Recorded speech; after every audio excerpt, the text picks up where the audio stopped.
deux hommes forts du régime iranien avaient été éliminés. Oui, Israël qui élimine donc un à un les responsables du régime iranien. Ça continue, on le voit avec ces frappes massives ce matin à Téhéran. Et dans ces deux hommes qui ont été éliminés ce matin, il y a Ali Larijani. Avait un rôle essentiel dans ce régime.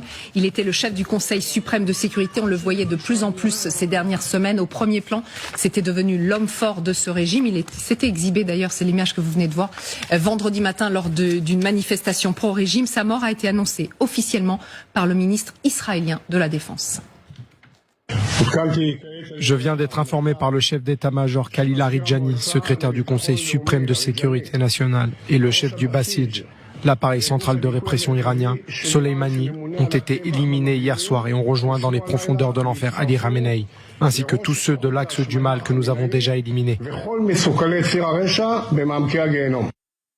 Quel choc, quelle information. Vous étiez avec moi dans la rédaction il y a quelques minutes lorsqu'on a eu cette information. Vous aviez votre feuille à la main et vous couriez dans la rédaction pour dire attention, stop, c'est une information majeure. Breaking news, comme on dit sur CNN. Qui est ce Ali Larijani ? L'homme le plus fort en Iran aujourd'hui. Il était l'homme le plus fort en Iran aujourd'hui, et même en fait, en vérité, depuis des mois, on savait que le guide suprême Ali Khamenei était considérablement diminué par l'âge et la maladie avant de se faire tuer par Israël le 28 février. On savait que le président Pezeshkian n'avait qu'un rôle honorifique, celui qui dirigeait en coulisses l'Iran depuis des semaines, voire des mois. C'est lui, Ali Larijani, figure politique iranienne incontournable des 30 dernières années.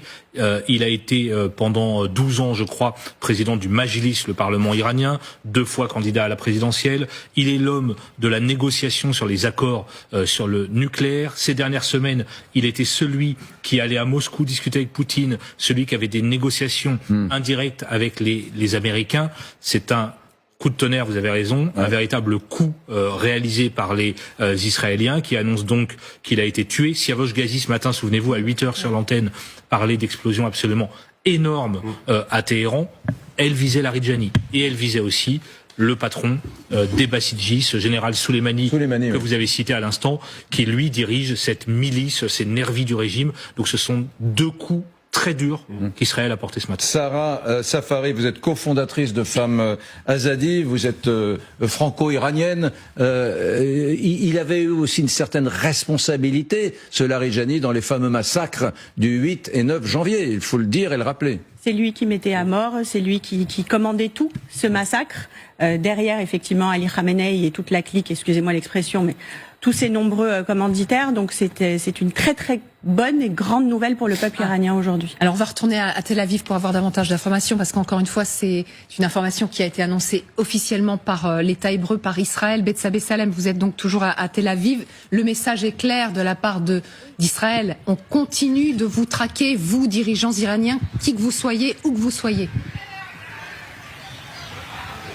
Oui, effectivement, et j'ai envie de dire le prochain sur la liste, bien sûr, c'est Mujtaba Khamenei, s'il n'a pas déjà été assassiné, mais des sources qui circulent ici, des informations qui circulent, il serait en tout cas blessé, sérieusement blessé, peut-être dévisagé même. Je voudrais souligner qu'à l'instant, Tsahal a publié une déclaration officielle sur justement l'élimination de Larijani. Je cite, alors il a été éliminé cette nuit par des moyens hors du commun au cœur de Téhéran. Alors, pas plus d'informations pour l'instant, mais apparemment, il s'agirait d'une opération extrêmement minutieuse, certainement préparée de longues semaines, voire de longs mois déjà auparavant. Et bien sûr, ici, c'était considéré comme le dirigeant de facto. En fait, c'était celui qui venait juste après Ali Khamenei dans la liste des cibles potentielles des gardiens de la révolution. Donc, une victoire stratégique pour Benyamin Netanyahou, pour l'armée, bien sûr, qui essaye autant que possible d'affaiblir le régime iranien, et cela aussi vite que possible, avant que peut-être Donald Trump ne se désintéresse de ce sujet iranien. Merci beaucoup Bethsabée Salem. Alors justement, vous parliez de ces frappes extrêmement massives ce matin. On part tout de suite à Téhéran, retrouver Siavosh Ghazi. Bonjour Siavosh, on le rappelle, correspondant France 24 et RFI, donc à Téhéran. Racontez-nous, parce que vous l'avez vécu réellement, cette frappe massive, et vous avez entendu, les Israéliens affirment qu'Ali Larijani a été tué par des moyens hors du commun, c'est-à-dire qu'Israël a mis des moyens extrêmement importants pour pouvoir éliminer cette cible. Oui, absolument. Tout d'abord, il y a depuis 1h30, depuis ces annonces israéliennes, un peu plus d'1h30, il n'y a ni confirmation ni démenti de ces informations venant d'Israël. Donc on est sans nouvelles d'Ali Larijani depuis. Il y a eu un peu plus d'1h30 une information qui a été publiée par les médias iraniens disant que Ali Larijani allait publier un message. Et puis une demi-heure plus tard, il y a un message écrit de sa propre main qui a été publié par les médias iraniens pour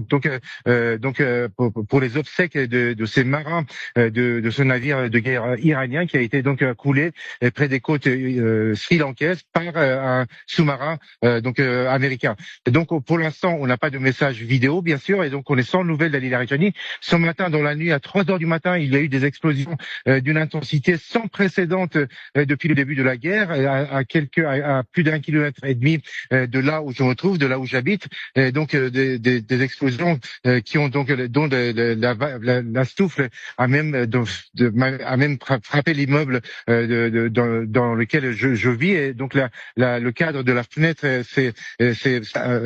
a été touché, a été déplacé de 5 centimètres, donc ce qui montre l'intensité de ces frappes, de ces bombes 4 ou 5 qui ont touché cette zone sur les flancs de la montagne de la chaîne de montagne Alborz qui surplombe la ville de Téhéran et donc il serait si c'est confirmé, Ali Larijani aurait été visé dans cette frappe qui est intervenue non loin de chez moi, une frappe que j'ai ressentie moi-même personnellement et donc tous les habitants de mon immeuble et donc pour l'instant on n'a pas ni confirmation ni de démenti de la part des autorités iraniennes.